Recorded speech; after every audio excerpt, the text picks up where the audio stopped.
I want to talk about some topic that shows up in many different forms in philosophy or in math or in religion, and there's a few other places I've seen it.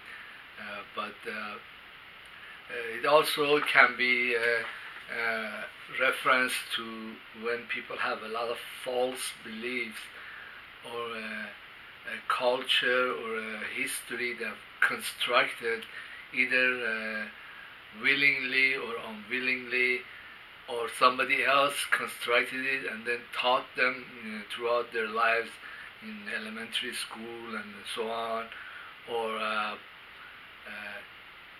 having a belief real hard in a system of philosophy or religion or ideology that's incomplete and is incapable of predicting the future, or incapable of representing what's actually is happening, or they have spiritual experiences or religious experiences, and then they go back to different texts, and they see that, hey, I don't find anything like this in this text, or maybe somebody like Jesus talked about it, but it's in a like archaic language, and then they cannot really decipher, hey, is this the same experience that I had, or am I becoming delusional?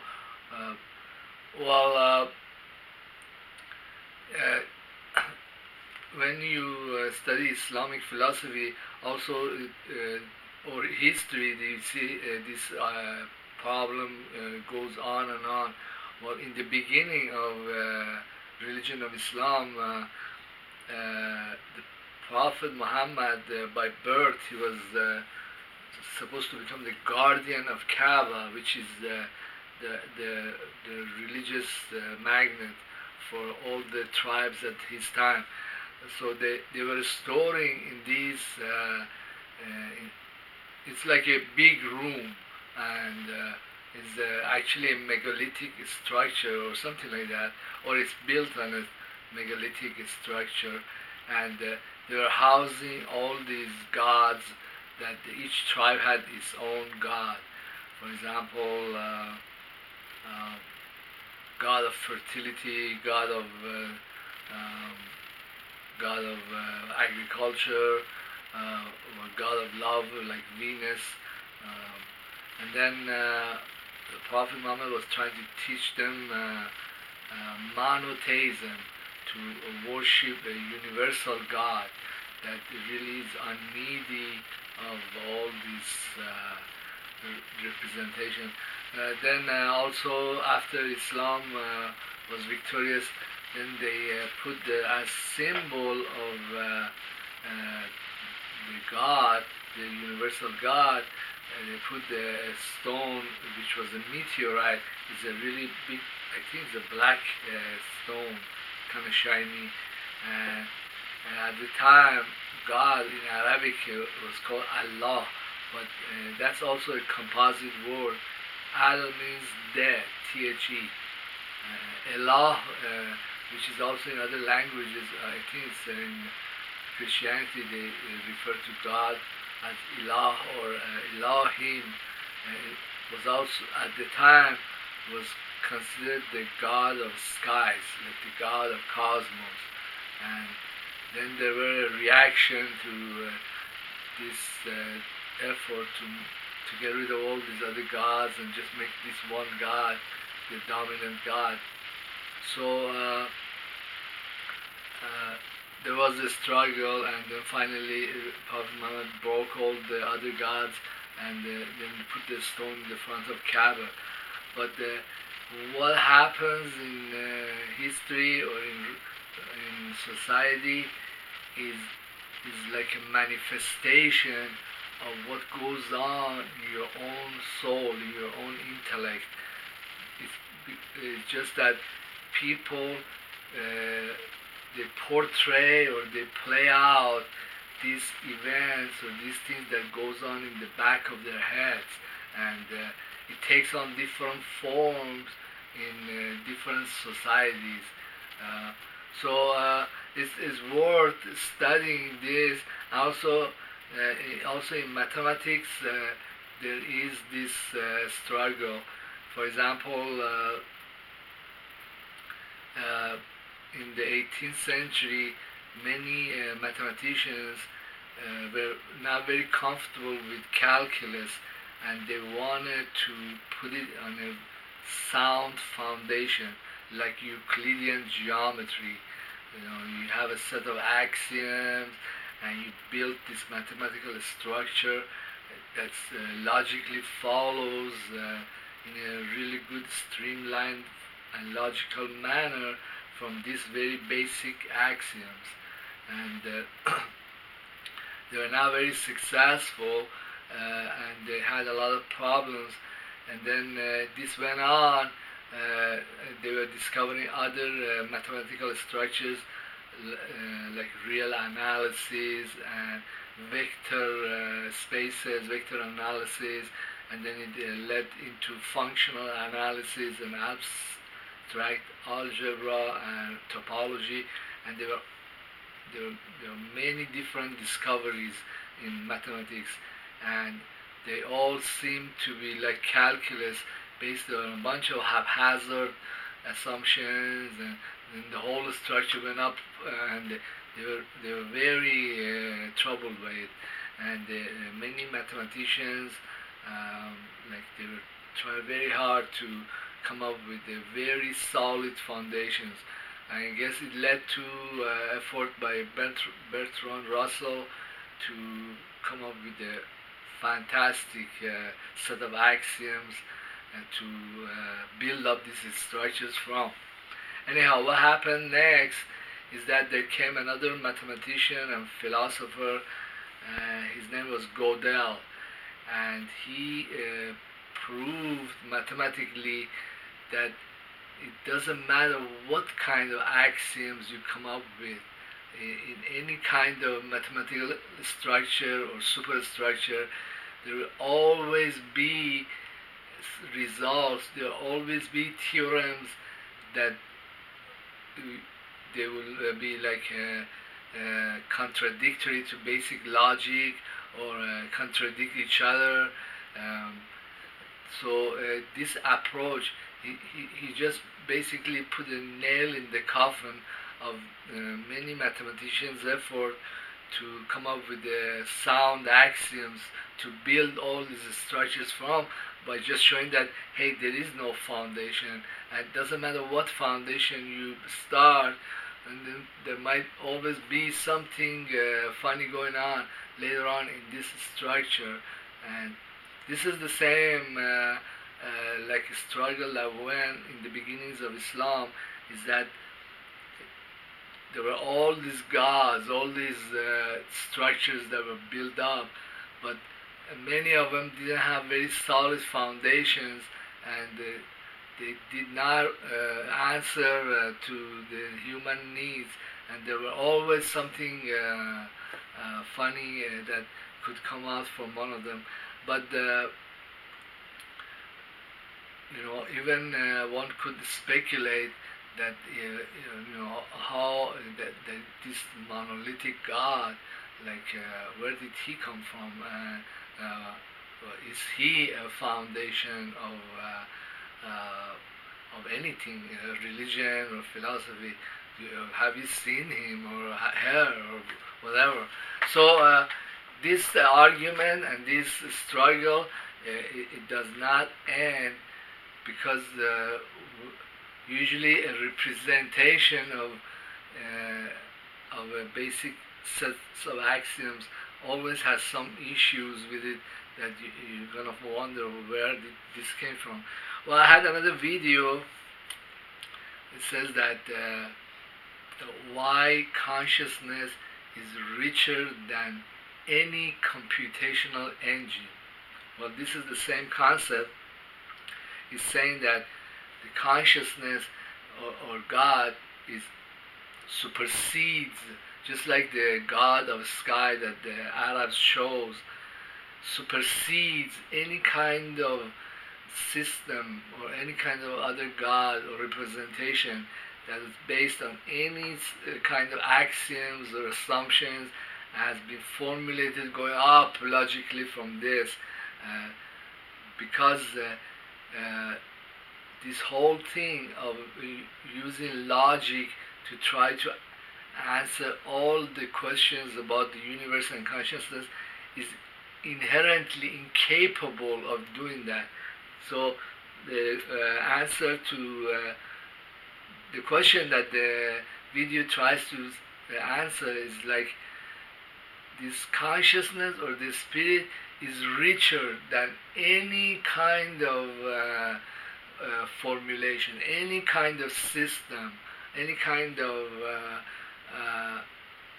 structure that you build up. And it's like a machine or a set of beliefs or a set of rules or a set of ideas.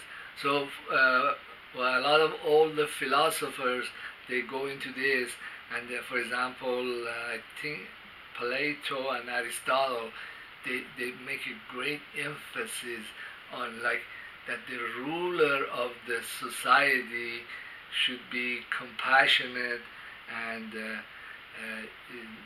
well, we should have democracy, but then it's just like beginning from a set of beliefs.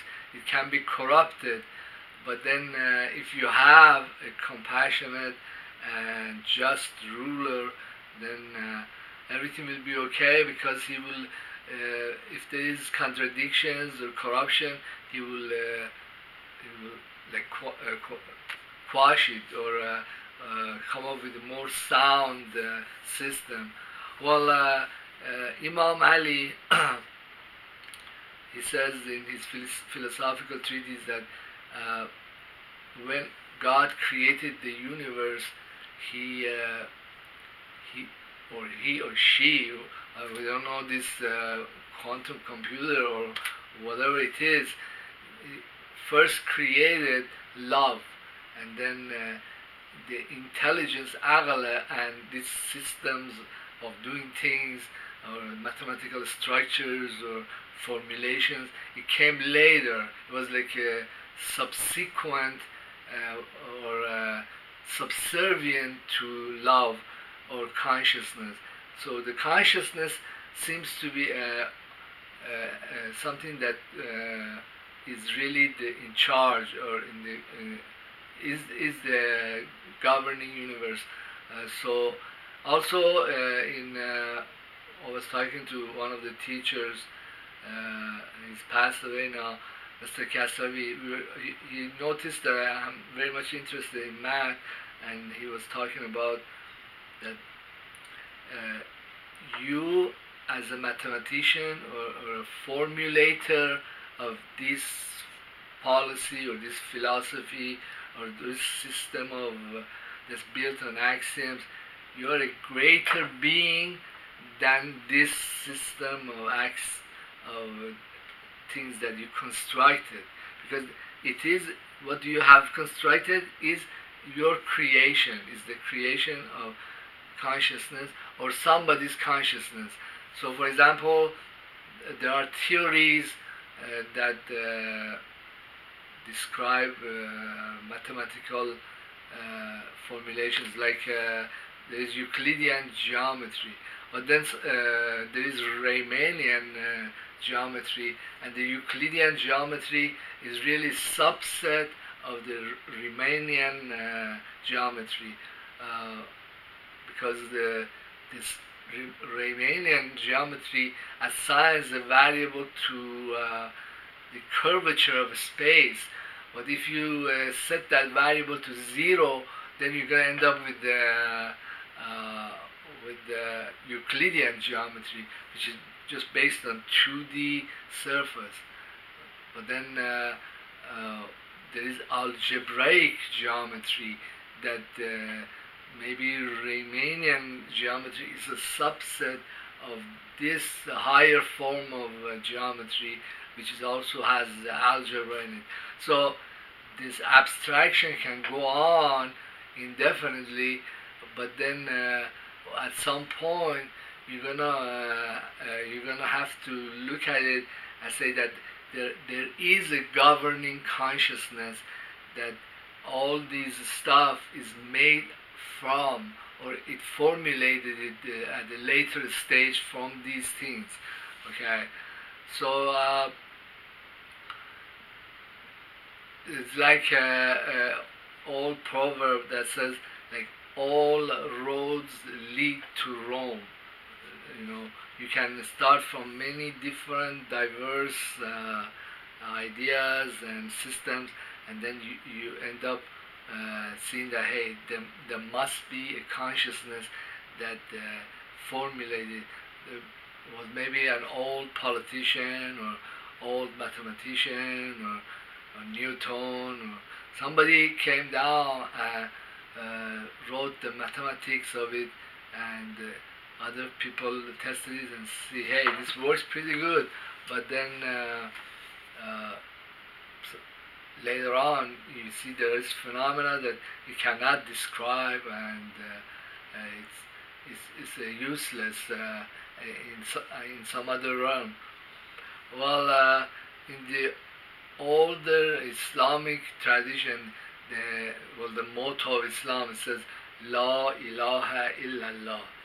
No goddess, no creation of mine, what I constructed in my head, La ilaha, except Allah, except the consciousness, except the universal mind that supersedes all these smaller creations, like the God of skies, that finally they figured out, hey, this is where it all came from, and it supersedes all these other manifestations. But then the Sufi master said that any creature that exists in the universe, okay, say for example, you take Hassan, in my construction, in my body, there is a little bit of everything, and God used all of his knowledge. It's like all of the universe wanted there to be this person. It used all of its intelligence and love to create this person. But then this is now a manifestation of that intelligence or that consciousness. So it's now worthy of being worshipped, because he's simply a manifestation. He's not the whole thing. There is a yet greater consciousness.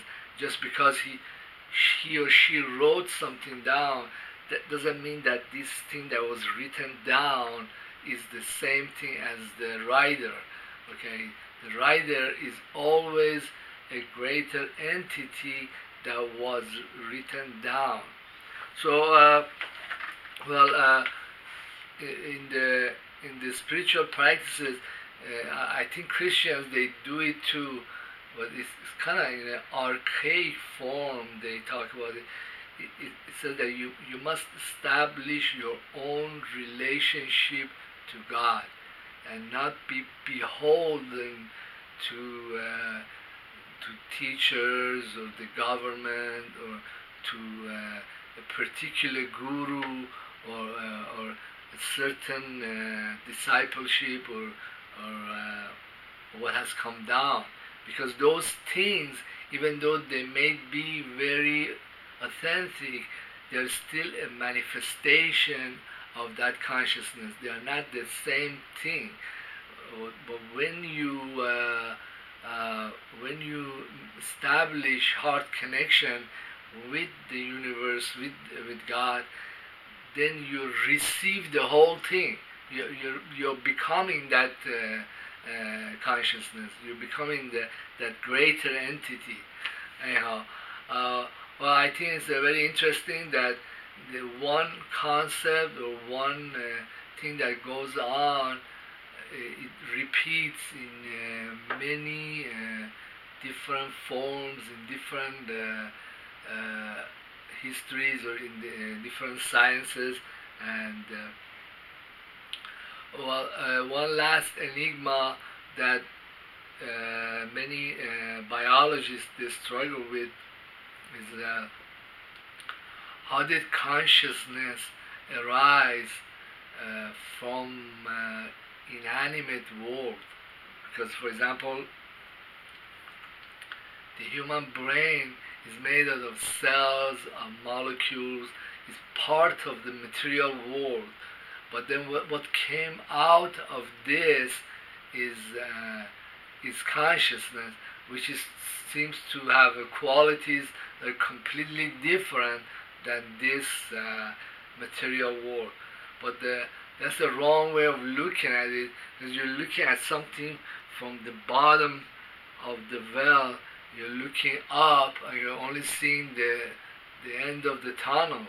But then if you realize that the smartest person, the most spiritual person, he's only like a creation, is a subset of this greater consciousness, and he's only like a medium or a contact for this consciousness to come in and manifest itself.